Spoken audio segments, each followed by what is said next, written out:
Jambo sana, jambo nyote mahali mulipo, wanaokuwa mbali na hao ambao wapo karibu. Huyo hapa ni Moses kwa hii chano ambayo ni Moses Tujenge TV.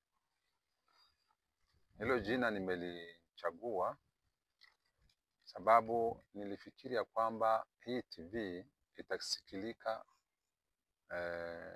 kwa eneo kubwa sana ya ulimwengu ambako watu wanaosema lugha hii ya Kiswahili wanaweza kupatikana. Ndio maana nisema hii chano tuiite Tujenge.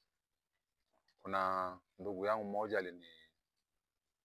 alisahihisha kwa Kinyarwanda nilipofafanua Tujenge, nikasema kwamba kujenga, lakini neno kamili kabisa ni Tujenge.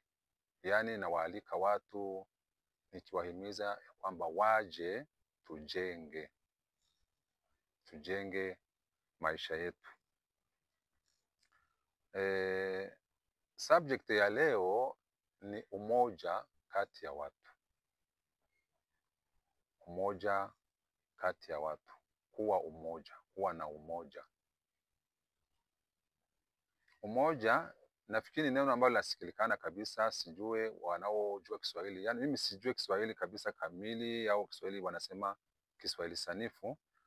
Mtanihurumia kwa Kiswahili yangu ni mbovu, si Kiswahili kamili kabisa sababu sikuwahi kupata bahati ya kuishi mahali ambapo wanasema Kiswahili sanifu, lakini nafikiri mtanipata vizuri. Sababu gani nimechagua tuzungumze leo kwa neno umoja kati ya watu? Tukumbuke Mungu alipomuumba mwanadamu alisema tumuumbe mtu kwa sura yetu. Mtu tumuumbe kwa sura yetu afanane nasi. Na unapoangalia vizuri katika Biblia, mtu aliumbwa nyuma ya vingine viumbe vyote. Maji, bahari, milima, mashamba, jua, mwezi, nyota na vinginevyo viliumbwa mbele, alafu mtu akaja umbwa nyuma. Lakini wakati wa kuumba mwanadamu, Mungu alisema tumuumbe mtu kwa sura yetu afanane nasi. Yaani kuna ule umoja wa kuumba mwanadamu. Mungu alishirikisha, sijue ni nani alishirikisha, lakini ukisikia kabisa utasikia ni ule utatu wa Mungu, Mungu Mwana, Baba na Roho. Wakasema tumuumbe mtu afanane nasi. Yaani kuko umoja. Kuko umoja kwa kuumba kwa mwanadamu.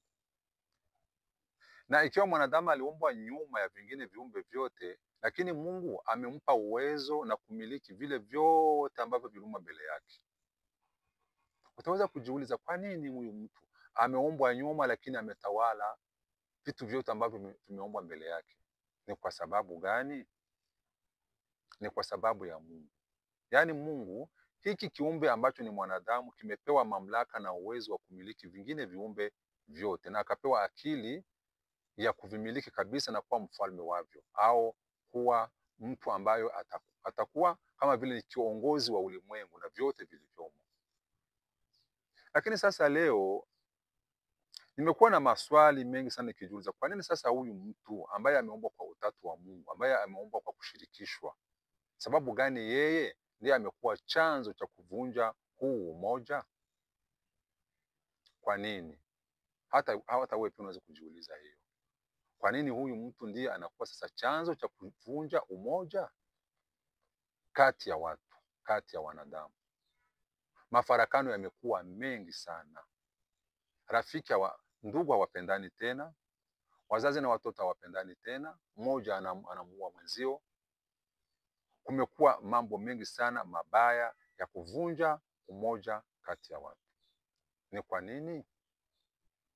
Nimefikiri maneno kama vile matatu, ijapokuwa ni mengi, lakini nimefikiri kama vile maneno matatu. Watu hawana upendo. Watu hawatosheki na jinsi walivyo. Watu wamekuwa na wivu sana. upendo umepunguka katikati ya watu.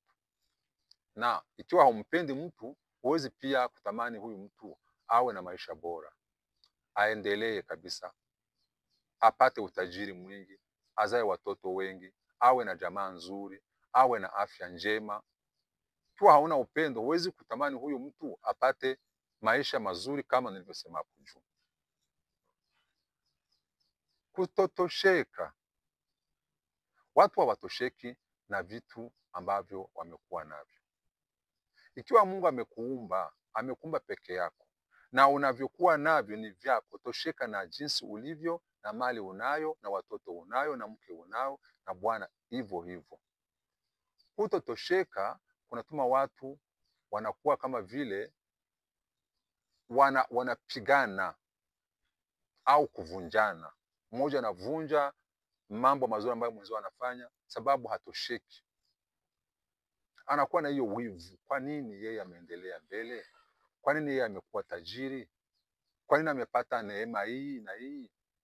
Kwa nini amepata baraka hizi na hizi? Mimi kwa nini sipati kitu?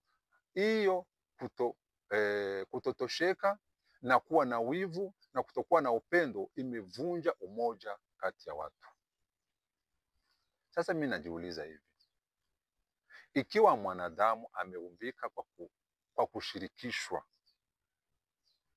sababu Mungu amesema tumuumbe mtu afanane na sisi na awe mtawala wa vitu vyote, na huyo mtu mwenye angemiliki hivyo vitu vyote vinavyotulia, hakuna mafarakano kabisa katika wanyama. Utakuta wanyama mahali wanapoishi wanaishi kwa amani. Wakati nilipokuwa ningali mtoto mdogo niliona siafu. Siafu ni vile vidudu vidogo vidogo vinazoea kukaa kwenye shimo. Unachimba shimo kabisa kwenye udongo, vinakaa hapo. Utakuta siafu wakitembea njiani wanafuatana kabisa kwa mstari. Wanafuatana na wanaheshimu njia wanayoendelea. Anayekuwa mbele na anakuwa mbele, yuko nyuma anakuwa ni nyuma. Hakuna mafarakano, hakuna kupigana, hakuna wivu. Siafu wanapendana. Sababu gani mwanadamu hapendi mwenzie?